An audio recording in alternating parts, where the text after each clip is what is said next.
Okay, so you need to watch Money Heist if you haven't already. Here's the entire series in a nutshell. So there's this guy, the professor, who has a plan to print $2.4 billion using the world's largest printing press located in the Royal Mint of Spain. To do this, he recruits 8 people with unique skills for a heist that will take place in 2 parts. They are Tokyo, Rio, Denver, Helsinki, Oslo, Mustang, Nairobi, and Akinar. Each member is assigned a color and a number. The professor gives them all walkie-talkies that will allow him to communicate with them. He also gives them all fake IDs to use while in the city. The plan is for the group to take hostages at the mint and then overprint the existing banknotes with new serial numbers so they can't be traced. After the heist is complete, they will then escape with the money using a subway tunnel that the professor has already dug from a nearby construction site. However, things don't go exactly as planned. They run out of time and the police end up catching most of them. But before they can be arrested, Tokyo and Rio escape with a van full of money.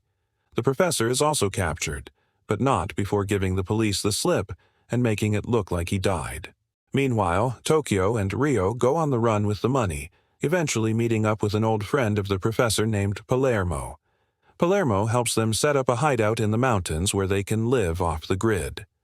Meanwhile, the professor is revealed to be alive and he starts planning a second heist, this time to rescue his friends and get revenge on the police. He recruits 3 new members for this second team: Marseille, Fido, and Santa Cruz. The second heist takes place at the Bank of Spain, which is heavily guarded. The gang has to use all their skills and intelligence to overcome the obstacles and get inside. Once they're in, they find out that there's even more money at the bank than they originally planned on taking. So they decide to stay a few extra days and print even more money. The police eventually catch on and send in a special task force to retrieve the money.